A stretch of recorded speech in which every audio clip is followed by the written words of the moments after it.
The United Nations is sponsoring a meeting in Marrakesh next week, during which nations in attendance will sign on to a global compact for migration. Among the provisions of the compact are those that could, if made law, forbid any discussion of the negative effects of migration and punish media outlets that allow such discussions to take place.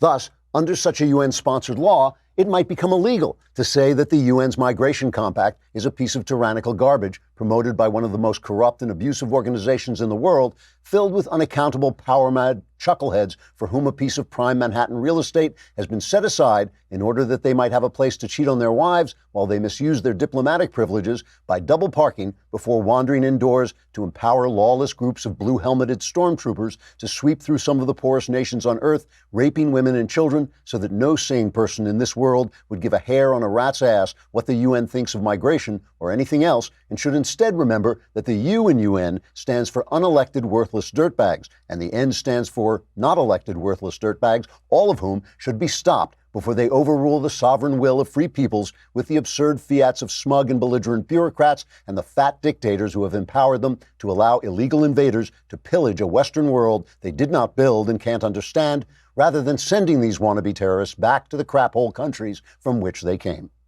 And since saying that would be illegal, citizens of member nations would only be allowed to make such remarks as, "Oh look, migrants, mutilating the genitals of little girls. What a quaint and delightful custom." So I hope the representatives have a good time signing the Global Compact for migration, and I hope someone crumples it up and makes them eat it. Trigger warning, I'm Andrew Klavan, and this is The Andrew Klavan Show. I feel hunky-dunky, life is tickety-boo. Birds are winging, also singing hunky-dunky-doo. Ship-shape, tipsy-topsy, the world is zippity-zing. It's a wonderful day, hurrah, hooray! It makes me want to sing. Oh, hurrah, hooray! Oh, hooray, hurrah! Hooray, hurrah, we are back. And tomorrow is Mailbag Day, as you know, so you should get ready. If you are a subscriber, you should go to to dailywire.com, click on the podcast button, hit the Andrew Klavan podcast, hit the mailbag, and ask me any question that you want. You can ask about religion, you can ask about your personal life, you can ask about politics, and all my answers are guaranteed 100% correct, so you have nothing to lose, and they will change your life, so you might have something to lose, unless they change it for the better, which occasionally they do. And if you're not a subscriber, why not? You should subscribe. It's only $10 a month. It's $100 for the year, and you get the Leftist Tears Tumblr with that. You get Another Kingdom, the wonderful story starring Michael Knowles, and you get Knowles' show and Shapiro's show and all kinds of things. It's a great deal. Plus the merch store. I think you get some discounts there, I hope, and all kinds of things. It really is a good deal.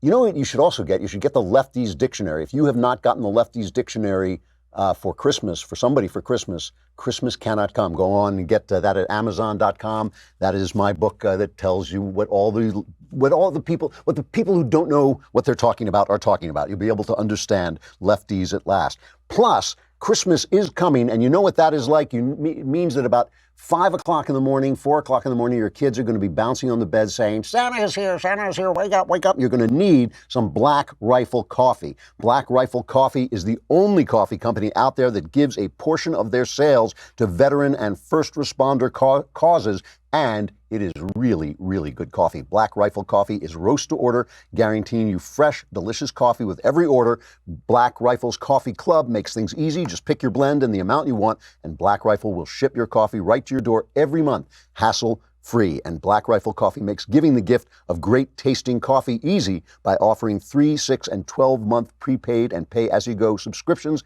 available for gifting. And like I said, it really is good coffee, the best tasting, most energizing, and they help veterans and first responder causes. Black Rifle Coffee is the gift that keeps on giving. Visit blackrifle.com/Klavan and receive 15% off your order. That's blackrifle.com/Klavan for 15% off. blackrifle.com/ how do you spell it? It's Klavan, no E's in Klavan. I just make it look this easy. I know, it's amazing.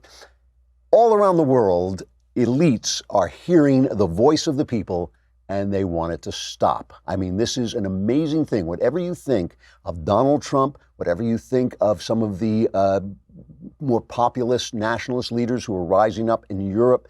Whatever you think, whether you love Trump or hate these guys or whatever, it doesn't matter. You do have to understand that the people are voting for them. They are sending a message to the elites of the world. And so Donald Trump, he may not be saying things the way you like them. You may not like him. You may love him. It doesn't matter. But he's saying something. He is bringing a message from the people to the people in power. Have you heard anybody who's anti-Trump, even one person, say out loud, you know, I don't like this guy, but the people did elect him, so maybe there's something I should be listening to? You know, have you heard one news outlet, one newsman anywhere say, you know, I don't like Donald Trump, he's always attacking me, but maybe I'm wrong. You know, maybe I should change. Maybe we should reform our industry a little bit so both sides get a say. Not one person. Has one leftist person said, I don't like this Trump guy and he's yelling at me, he's kind of right wing, but maybe the people are trying to tell me that instead of being obsessed over the 0.04% of people who think they're the opposite sex, maybe we should be thinking about, putting food on people's tables and helping the job situation. Has any leftist, I haven't heard a single leftist say that. Has one never Trumper? These are the people that, of course, they always get us because they're most like us. But has one never Trumper said, I do hate Donald Trump, and yet, maybe the people are telling me that all my pretty theories weren't doing the things that conservatism is supposed to do, like keep people free, like convince people not to vote for leftist morons. Maybe there was a problem that made it possible for Donald Trump to wipe these people away. No. The answer is no. None of these people has done any of that. The press the press has just become worse. They've doubled down on their hatred, not just of Donald Trump, but of the people who elected him, us. They tell themselves, it was Vladimir Putin. He was, that Putin, it was Russia. Russia was hiding under every single voting machine, pulling the levers so that's how Donald Trump got elected. They tell themselves that, we're racist. That's why we elected Trump. We want to be racist. Never mind the fact that black people are working more, that their jobs, their income is going up. Never mind all that. The reason we voted for Donald Trump is because we don't like our fellow Americans if they don't have the right color skin. It's got to be it. Because otherwise you'd have to listen to what he's saying. You have to listen at least to what the people were saying by sending him there. And so let me just show you. I want to show you some clips today of elites with their heads planted so far up their backsides that you may not be able to hear their voices. I mean, here is just a hilarious piece. I just want to show you how rigidly, how completely, with how much effort they want to silence the voices of the people they are supposed to serve, okay? There's a climate change meeting. It started yesterday. It's in Poland. So, of course, everybody flew to the climate change meeting, emitting what they say are 55,000 metric tons of carbon dioxide, the greenhouse gas that the UN officials are trying to keep from accumulating in the atmosphere. This thing is just absolutely, but elites get to do this because they are talking about climate change. So the fact that they're destroying the climate with their jet planes and their traveling, that doesn't matter. So David Attenborough, right? He is the famous naturalist. He's done a lot of these PBS specials. He's become very famous. He gets up and gives a speech. Listen carefully to what he is telling the gathered poobahs of climate panic. Right now, we're facing a man-made disaster of global scale. Our greatest threat in thousands of years, climate change. If we don't take action, the collapse of our civilizations and the extinction of much of the natural world is on the horizon. The world's people have spoken. Their message is clear. Time is running out. They want you, the decision makers, to act now. They're behind you, along with civil society represented here today, supporting you in making tough decisions, but also willing to make sacrifices in their daily lives.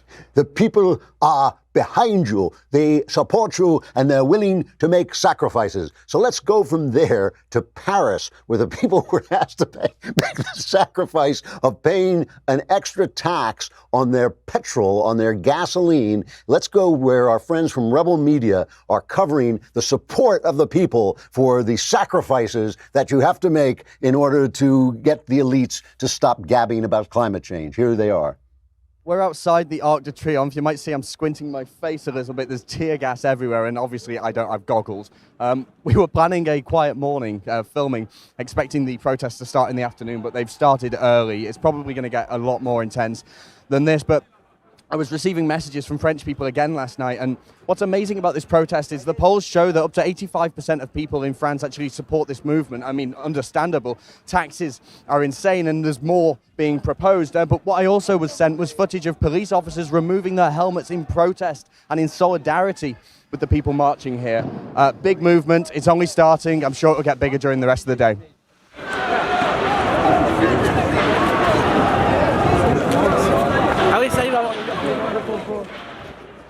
The people are behind you. Unfortunately, they're coming up behind you with a gigantic club, which they're going to beat you into the ground because they don't think climate change is worth paying extra taxes for. So get the tear gas ready. Otherwise, you're going to be hearing the voice of the people shouting in your ear. You'll hear how much they support you as they pick you up and throw you into the sand. I mean, could people be any more clueless? Could they be any more? The people are behind you, ready to make the sacrifices that they, oh my goodness, here they come. I must go. So long. I'm running away now. Stamps.com. You heard me talking about it yesterday. If you were watching the Daily Wire backstage, if you weren't, you should go back and watch it. I love Stamps.com. Stamps.com brings all the services of the post office into your computer. We love the post office. They do a great job, but like everything else, you want it in your computer. You don't have time to drive down there, especially if you live in LA, where 5 miles is 40, 50 minutes away. You want everything in your computer. And I like it because I'm old enough to remember when you did this with a stamp and you had to lick it and it tasted of glue. And now it's like I said, like, look, Ma, look, you put the thing in the computer and the gizmo and the stamp comes out. It is really, really terrific. You can print postage any day, anytime. Stamps.com is always open, and it saves you time and it saves you money. Right now, you too can enjoy the Stamps.com service with a special offer that includes a 4-week trial plus postage and a digital scale without any long-term commitments. Go to Stamps.com, click on the microphone at the top of the homepage, and type in Klavan. That's Stamps.com, and enter Klavan, and you can send your mail right away with the question, how do you spell Klavan? It's Klavan. You know, there used to be a funny story about one of the great television writers. There still is a funny story about one of the great television writers, Stephen Cannell. And I got to know Stephen just a few years before he died. We became kind of pals. And he's the guy who wrote the Rockford Files, and he wrote the A-Team. He was just a major contributor to television. And there was a story about him pitching an idea. I think it was about illegal immigration. I think it was about immigrants, you know, coming into the country or something. He was pitching this idea in a room, and somebody said, well, what do you do about all the complex politics? Because it was a comedy. And he said, what do you do with all the complex politics and all the kind of edgy stuff? And Stephen said, we won't write it. I think that is what the news media is doing with these riots in Paris. These riots, I mean, what has happened is Emmanuel Macron said that somehow they had to cut back. This carbon tax thing is very popular among the elites. They love the idea of carbon tax. They think it's going to save the world. And so the French who don't really pollute all that much in the first place, and their driving doesn't pollute all that much, but it pollutes a higher percentage than in Germany, because Germany idiotically shut down all their nuclear power plants. So because they got scared of the disaster in Japan, so they shut down one of the safest, least polluting energy sources they had, and now they can say, oh, you know, our cars are not as polluting as our other things because they shut down their clean nuclear power plants. So in France, he wanted to cut down how much pollution was coming out of their cars, puts on this tax. The poor people there, you know, they got something like an 8%. I don't remember the exact number, but it's like an 8% unemployment. Their GDP is under 2%. So they're not doing very well. And the last thing they need is a tax, especially out in the countryside where you need your car to get to work. So what do the networks here do? They just don't. They do what Cannell said. They just don't write it. Here are the Nets reporting on these riots. Listen to what you don't hear. You don't hear climate change. You don't hear environment. You don't hear anything. Only one of them even mentions that a fuel tax set this off. Remarkable images overseas tonight. The protests gripping Paris. Body cam video showing police rushing to the famous Arc de Triomphe, where protesters were vandalizing the monument. Protesters known as Yellow Jackets are angry about rising gas prices and living costs in France. The biggest crisis yet for Emmanuel Macron.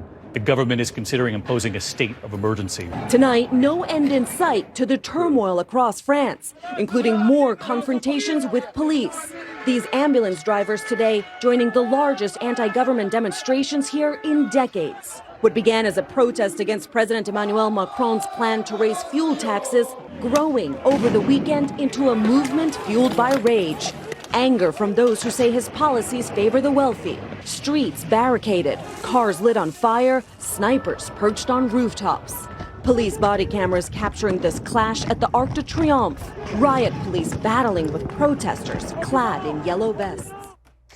I love it. So they just leave it out. So finally, Macron caved. He has delayed the tax increase for 6 months. This is the first time he's ever backed down on any of his plans, because in France, you're going to deal with rioters because they basically don't understand that money has to be made in order to be spread around. So anytime you ask them to work hard or anything like this, but in this case, this is Macron, the elite little fascination they have with this climate change thing, which is going to have to be solved by technology anyway. I mean, this is the thing about this. It's not that there's no climate change. I don't think anybody knows how much of it is caused by human endeavor, but certainly some of it. We do pollute, we do change the environment. But none of these plans, the experts say none of these plans is going to do anything. What really is going to have to happen is there's going to have to be some technological innovations, batteries that store solar power better, and things like that are going to cut this stuff down. All this is virtue signaling. It's virtue signaling on the backs of the poor. That's what it is. It's virtue signaling on the backs of the poor. So finally, Macron blinked. But what I love about this is Attenborough is in Poland telling people, the people are behind you. Clearly, the people are behind you on the streets, ready to throw you, tar and feather you, and throw you into the Seine. And the networks handle that. They just don't report it. The Cannell method, they just don't write it, and that way the voice of the people doesn't exist if you don't hear it. And the other subject on which this is true is migration. I was that opening I did about the UN. I am not joking about this. The UN next week is going to hold this meeting in Marrakesh, and they have this global compact on migration.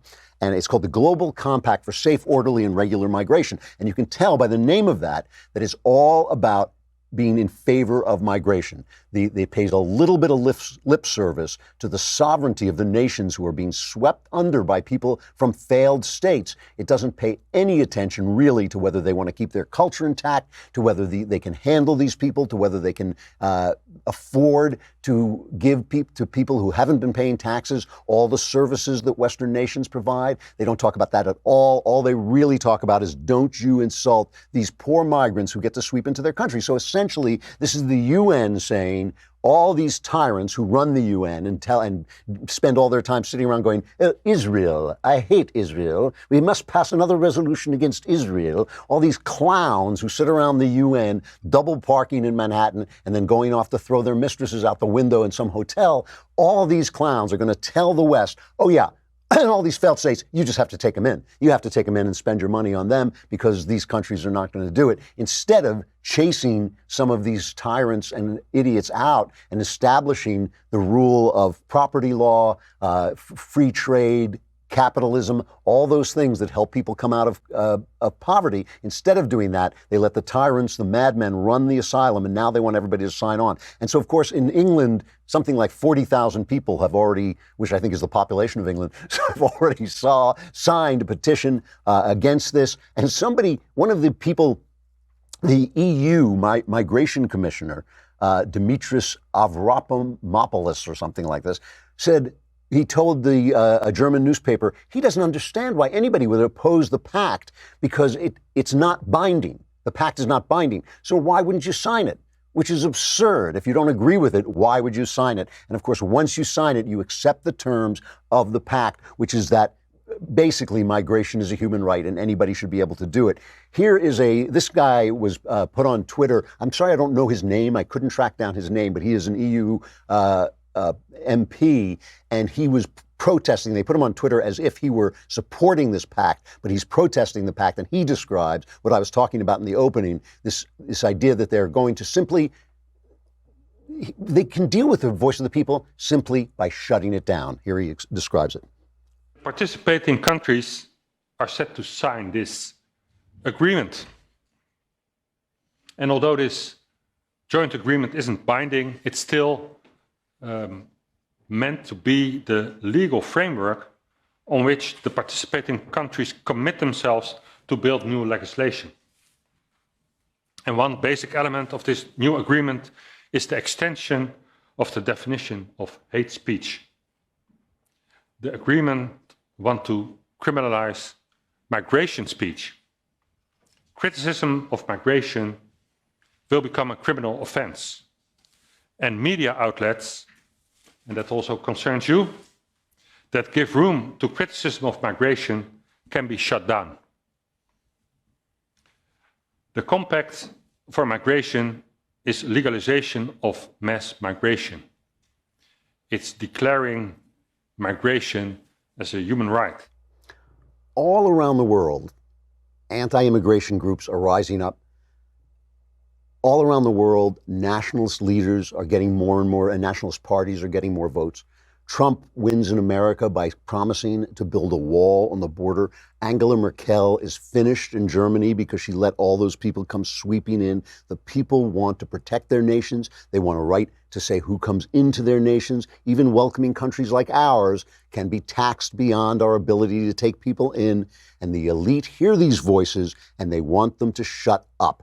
They are telling you, hey, don't tell us what to do. We're the elites. And the way they do it, the guy just described it, they define it as hate speech. And that, which brings me to our pals at Apple, who are doing exactly that. But first, let us talk about Candid Co. Have you ever had a problem with your teeth that you've always wanted to get fixed? Here is an option with Candid Co. that can help. You won't need to go through the hassle of long-term treatment or wire braces, and you can do it all from the comfort of your own home. It's this new company. It's called Candid. Candid is helping people gain confidence through accessible and affordable orthodontic care. Candid makes the process of straightening your teeth convenient and easy by having the customer take the process into their own hands. You get straighter and brighter teeth in an average of 6 months, and it costs 65% less than braces. We made Knowles try this out because I have a gap in my teeth that I actually am fond of. I wanted to keep it, but we made Knowles try it out, and look at the guy. The guy is stunningly attractive, handsome guy.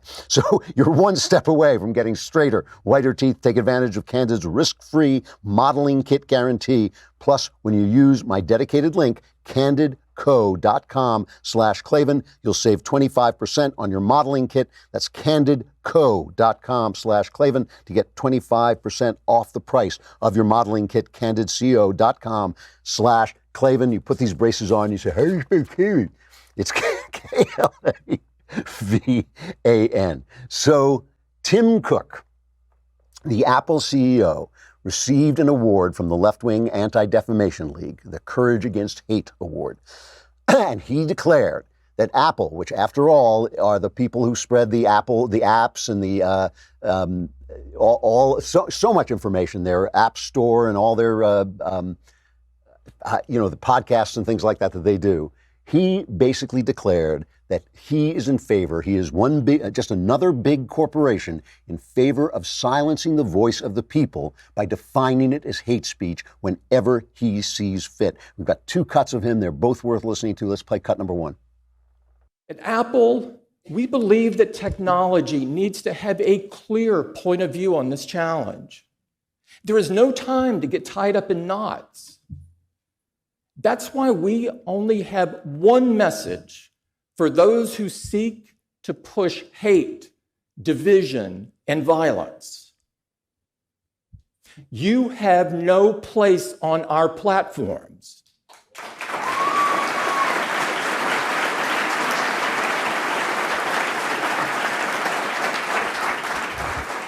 You have no home here. From the earliest days of iTunes, To Apple Music today, we have always prohibited music with a message of white supremacy.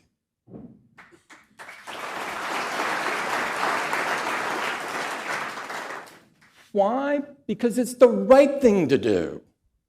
And as we showed this year, we won't give a platform to violent conspiracy theorists on the App Store. So here's the problem, of course. Who defines hate speech? And we know it's the big corporations, and the big corporations are left-wing. You know, the left used to know this. The left used to know that big corporations are not good or bad, but they are power centers, and power centers have to be diluted. They have to be played off other power centers, and the government, which is a power center, has to play off them as well. The left used to know this, but they have forgotten it because now the corporations are on their side, so they think, hey, we've got the power, so now it must be a good thing. Who decides what hate speech is? Well, Tim Cook has the answer. He decides. Here is him telling you that the voice of God speaks to Tim. Let's hear it. My friends, if we can't be clear on moral questions like these, then we've got big problems. At Apple, we are not afraid to say that our values drive our curation decisions. And why should we be? Doing what's right, creating experiences free from violence and hate, experiences that empower creativity and new ideas, is what our customers want us to do. I believe the most sacred thing that each of us is given is our judgment, our morality, our own innate desire to separate right from wrong. Choosing to set that responsibility aside at a moment of trial is a sin. It's a sin. It's a sin. The voice is speaking to him. That voice is the voice of God. The voice of leftism is the voice of God. If you have that voice inside you, the most sacred thing you have, what about the people who sacredly disagree with him? What about the value of free speech, which is speech that you don't like being allowed to speak? That's the voice. That's the voice inside me. The voice inside me says the right thing to do is to let people speak. The right thing to do is let every voice be heard and trust that the right will win, the right ideas will win. So this is the left. This is the left now, the sacred left, telling us that their religion is so sound, that the voice of God speaks through them so well that they can decide what hate speech is. I want to close by reading a little piece of this article that was in the Atlantic Monthly by a left-winger. This is a left-wing lawyer named Joan Williams, and she wrote a piece for the Atlantic, The Democrats' White People Problem. And she starts out by quoting Steve Bannon. And Bannon says, I want the left to be talking about racism every day, because if the left is focused on race and identity and we go with economic nationalism, we can crush the Democrats. And what she says is she feels that this is racist himself. I don't hear Bannon saying that. What I hear Bannon saying is let them get mired in identity politics and we'll talk about the economy, stupid, and we can win. That's what I hear Bannon saying. But I'm not going to judge. I mean, Bannon has said some things that I found very suspect, but I'm not going to judge. Now, she says Trump is using this by carefully timed injections of racism, the Muslim ban, okay? Now, let me stop and take this. This is the voice of God talking to this leftist. The Muslim ban. Muslim is not a race. Muslim is a philosophy. It is right now a problematic philosophy with, at least we can say, a cancer of violence growing in it, which turns against other Muslims, as well as Jews, as well as Christians, as well as the West. There is nothing racist about discussing whether we need to hold back on some kind of Muslim immigration or check it more. His shocking comments after the violence in Charlottesville, Virginia, I've talked about this a million times. I simply feel when you listen or read the transcript that Trump was talking, when he said there are great people on both sides, he meant great people on both sides of the pulling down the statue question, not Nazis. I think that's absurd. His unsolicited advice to the NFL on how to handle player protests. Why is that racist? Why isn't it just respecting the flag and expecting our athletes? And after all, athletics is a national sport. It's a national event. Why is that racist? What I'm saying to you is everything she says, she's interpreting through the lens of race, of leftism. She has the right to do that. She has the right to see the Muslim ban as racist, but I also have the right to explain to her that it is not racist. And if what Tim Cook is saying is no, that voice of hers, that is that lens that she is wearing, that is the lens of God. That is the moral lens. And my lens that says, no, I can question the ideas of Islam. No, that's not what Donald Trump said at Charlottesville. No, you cannot disrespect the flag and expect me to care about your problems. That has nothing to do with the color of your skin, zero to do with the color of your skin. My voice is the voice of hate, and they are defining it that way. And what's so interesting about this article is this woman has begun to get it, but not quite. She starts telling people, she has been telling people on the left that these white people who voted for Donald Trump were voting their economic interests. Finally, somebody is saying that. She says middle-income white people, because remember, a lot of these people voted for Obama. She says they voted for Trump not so much because they liked him, though many did, or because they were racist, though plenty were. How she knows that, I don't know, but she says plenty were. But foremost, as an expression of class anger. Okay, so she put out this article and she went around giving speeches to the left saying, no, these people actually, the voice of the people actually have something to say. She said she got questions like this one. Why not just wait for the white working class to die off? That was the question, she said. And she responded, do you understand now why they voted for Trump? Your attitude is offensive and Trump is their middle finger. Here is a leftist who, for all her prejudice, for all her looking through the lens of leftism, for all her inability to hear what people are saying, here's something of the voice of the people. She half gets it, because maybe none of it is about race. Maybe none of it. Maybe people want their borders sealed because that's their right, is their right to decide who comes in the country. Maybe people want jobs because that gives their lives meaning and they're perfectly happy if the person next to them is another color as long as they both have jobs. Maybe people don't want you to destroy their economy in the name of climate change because they know it won't work, not because they're racist or stupid or anything else. Maybe the voice of the people is the voice you should be listening to instead of Tim Cook's inner voice, which is just his own and just a religious idea that is fake religion, false religion, instead of the true religion, which has sought hard and long for discernment on how to know when that inner voice is the voice of stupidity and when it is, in fact, the voice of God. Maybe instead of silencing the voice of the people, that's the voice you should be listening to. We got Christian Toto, the film critic and one of the few film critics on the right, coming up. I got to say goodbye to Facebook and YouTube. Come over to thedailywire.com. You can hear the rest of the show, or you could subscribe. If you subscribe for a lousy $10 a month, you can be in tomorrow's mailbag. You know how to do it. Go to the dailywire.com, hit the podcast button, hit the Andrew Klavan podcast, hit the mailbag, ask any questions you want, and I will solve all your problems. I mean, it's just amazing. That for a lousy $10 a month.